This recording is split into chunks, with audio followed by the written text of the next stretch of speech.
Hello everyone, welcome back. This is Dr. Ranjith, your pathology educator in Unacademy. So we are in the series of question discussion in which came in NEET PG, right? So we are in the question number 13.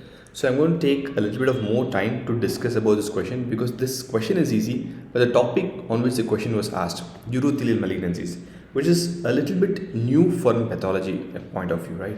Because you must have read about the treatment aspects of urothelial malignancies, but the pathological aspects of urothelial malignancies are generally not much concerned about, right? So we'll look at the question. At the same time, we'll also look a little bit detail about the urothelial cancers and also about the other differential diagnosis as well, right? So the question I hope it goes read like this because the words of the question here were very important in arriving at a diagnosis, right? A 50-year-old person has a history of hematuria being evaluated for, and a cystoprostatectomy was done. See, this is the most important history there.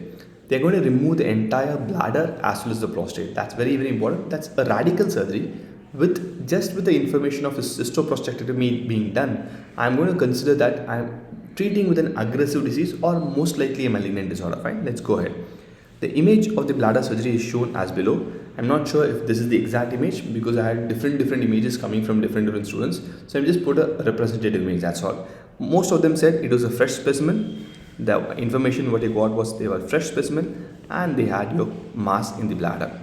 These are the two things given. Some of them said it was an yellowish mass, some of them said it was a reddish mass. So in between it was like this, right? You have the bladder mucosa here, right? The bladder wall here, if we can see, and you have the mass here. So there's some mass filling the bladder. For that, a cystoprostatectomy was done. They removed it completely. So with that information alone, my prostatic cancer is out of the rule, right? Because prostatic cancer is not going to present as a bladder tumor. Unlikely. It will have a trabeculation of the bladder, that's fine. You can obstruct the outlet of bladder, that's fine. But it's not going to present that. And in other words, hematuria is unlikely in a prostatic malignancy as well.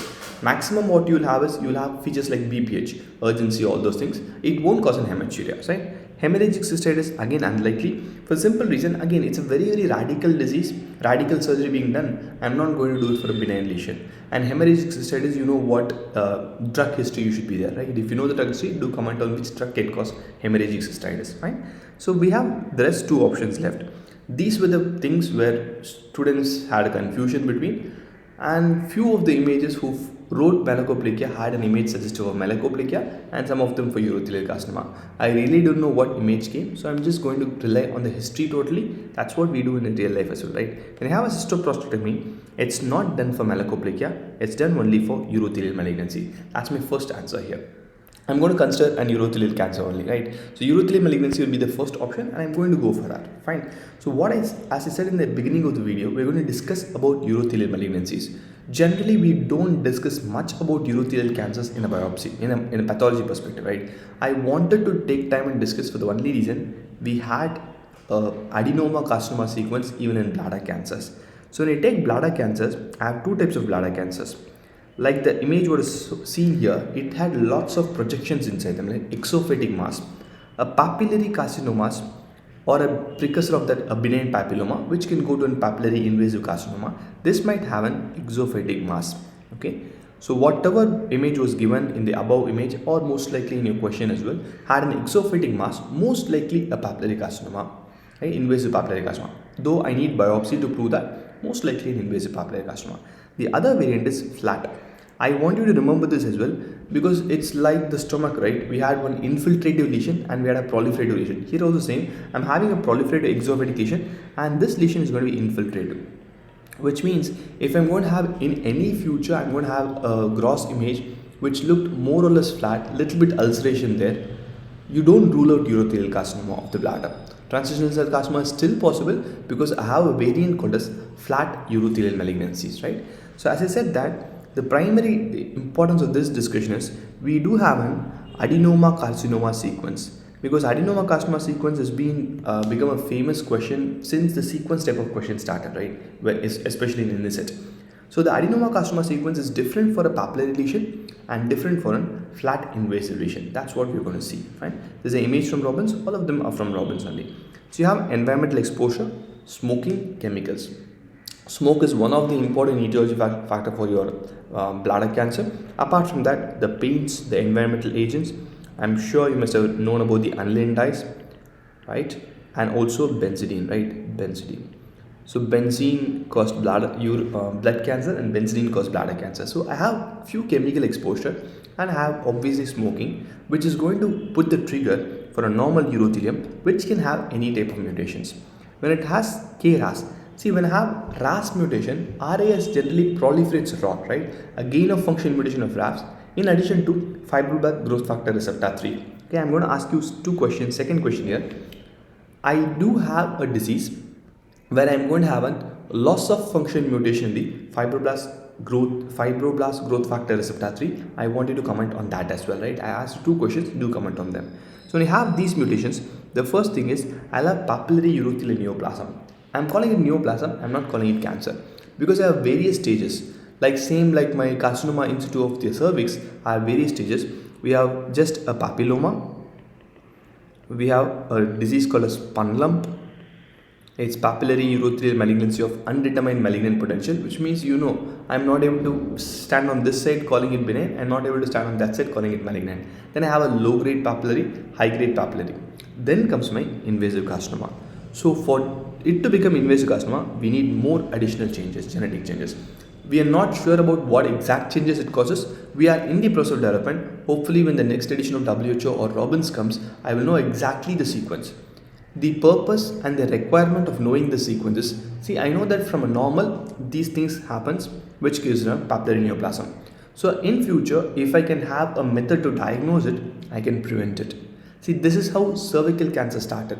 We are now in a stage where I can prevent 70% of cervical cancer because I know the pathogenesis through and through, just with a vaccine. So we are understanding more about the disease.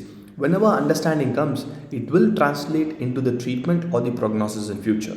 So it's very, very important for a practicing physician. So definitely it's going to be important for you guys as well. That's the reason adenoma carcinoma sequence frequently comes in an MCQ. Got it?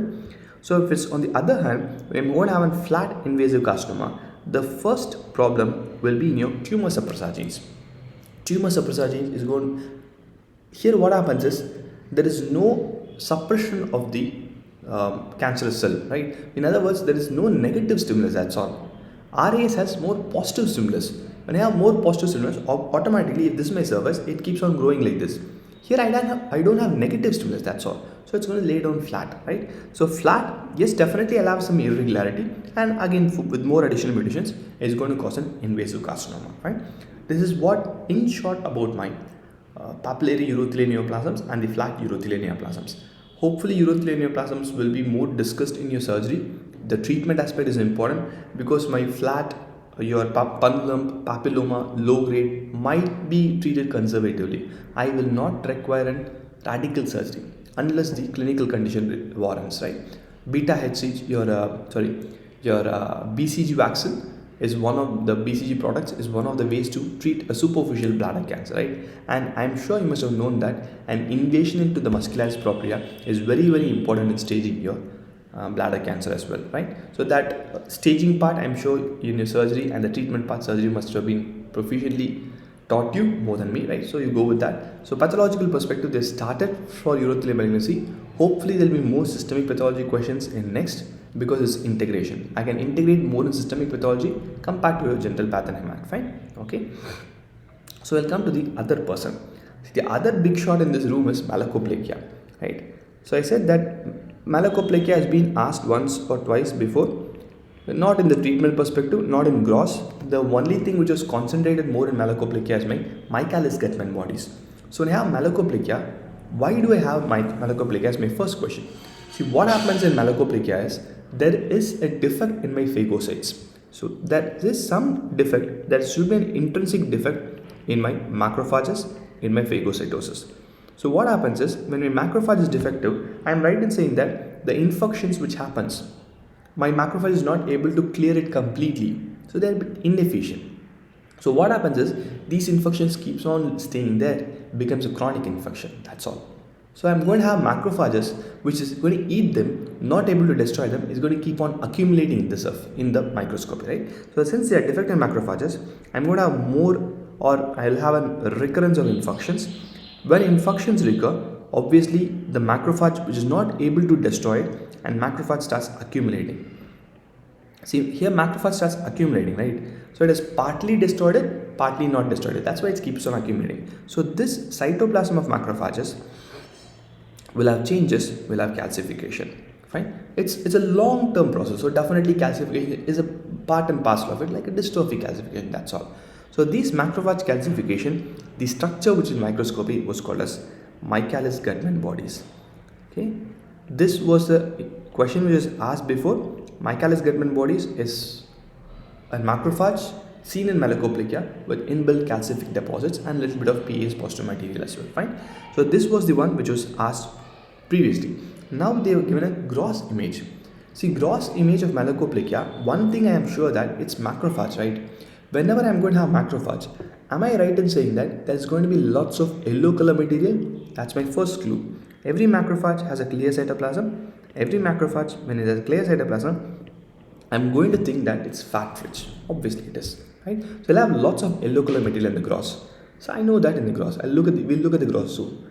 The one reason, ultimately whatever it is, it's infection, right? The common organisms are simple E. coli and Klebsiella.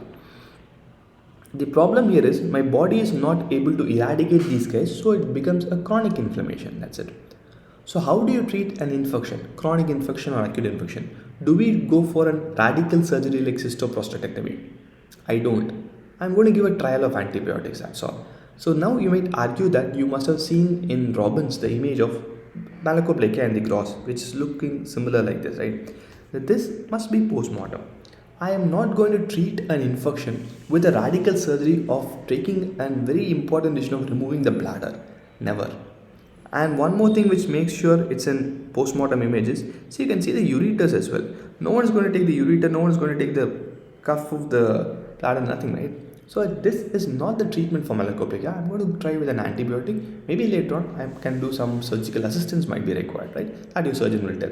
It's an infection treated by antibiotics, that's all. So one thing is, I won't have much of a proliferation here. The thing is that these are like a stuck-on appearance, right? Yellow color lesions, which is like a stuck-on appearance, that's all, right? It's not a tumor, it's not a growth, right? That's one difference here. Some chronic inflammation, and this is my microscopic appearance. You can look at these. This is your Michaelis-Guttman bodies as it's mentioned here, fine? I want you to remember this. See, malacoplakia is a problem or defect in the macrophage. So am I right in saying that this defect in macrophage can be seen anywhere in the body, or it's only possible in bladder? Can be seen anywhere in the body, right? So always remember, malacoplakia is possible in GIT, it's possible in stomach, it's possible in colon, it's possible in skin, lungs, anywhere.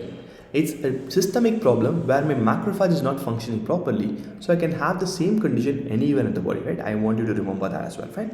That's all with today's discussion. We had spent a little bit of time in discussing about the urothelial malignancies and also about malacoplakia, right? Michaelis-Guttman body was previously asked, and I don't treat it with a cystoprostatectomy. That's the reason I'm going with urothelial malignancy as the first option, fine?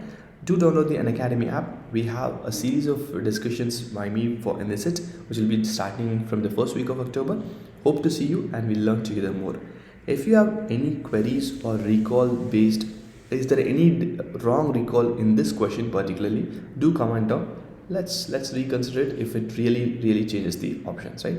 I hope the recall was a little bit correct and the image was correct. If the word cystoprostatectomy was there in this question, I'm going to go with urothelial cancer, right?